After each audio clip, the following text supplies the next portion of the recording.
If you and your plus one have decided to purchase a home together, it is important to have these 4 discussions before you submit that very first purchase agreement, so that you start off on the same page and have a more fun buying process. I will share the most important conversation that you should have with your partner last, so watch until the end of the video. If we haven't met before, my name is Bailey Beckman, and I'm a real estate agent in the Twin Cities that helps young couples find their first homes together. The first conversation that you and your better half need to have is your wants versus your needs. Of course, this includes basics such as number of bedrooms and bathrooms, garage, but you should also discuss the more in-depth features of a home that make a direct impact on your lifestyle. Here are some of the questions to ask each other. What is the minimum square footage that we need to feel comfortable?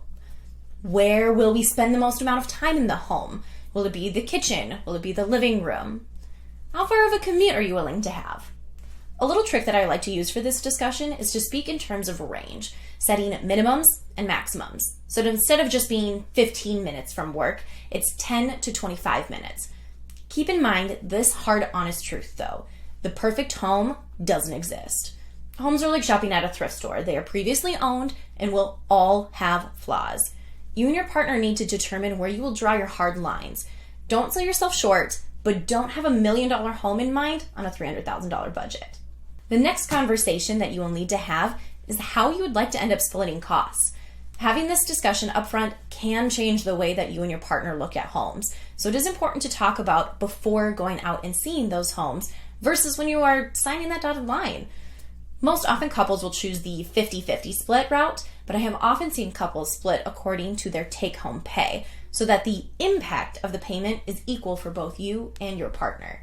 One method of calculating this is to combine your incomes, then divide the higher income by the total for the percentage the higher income should contribute. For example, if you make $50,000 a year and your partner makes $75,000 a year, you would add $50,000 and $75,000 for a total of $125,000. You would then divide $75,000 by $125,000 for 60%. So your partner would cover 60% of the mortgage and you would cover 40%. If you have a $2,000 per month mortgage, you would end up paying $800 per month and your partner would pay $1,200 per month. Every couple is different, so make sure to be honest about what you are both comfortable with. Also, keep in mind the other expenses that come with home ownership: utilities, annual home maintenance, and the new items that you'll have to buy, such as the lawnmower or the snowblower, like in Minnesota here. The third discussion to have is your ideal timeline. Not only your ideal closing date to move into your new home, but also the long-term plan. Are you buying the forever home or the starter home? On average, people live in a home for 5 to 7 years, so don't be afraid to begin at the starter home level and then move up. Finally, the most important conversation to have with your partner before buying a home is how you will compromise. Will you try to meet in the middle? Does one partner have final say in a specific feature of the home? The key to this conversation is openness and honesty. It will most likely be uncomfortable because you will often have to give a little, but you will also get a little. Be in the right mental mood to check your own flaws. With myself, I don't like to give at all. It's okay to compromise in real time, but making sure you are on the same page before seeing homes can save you energy and disappointments.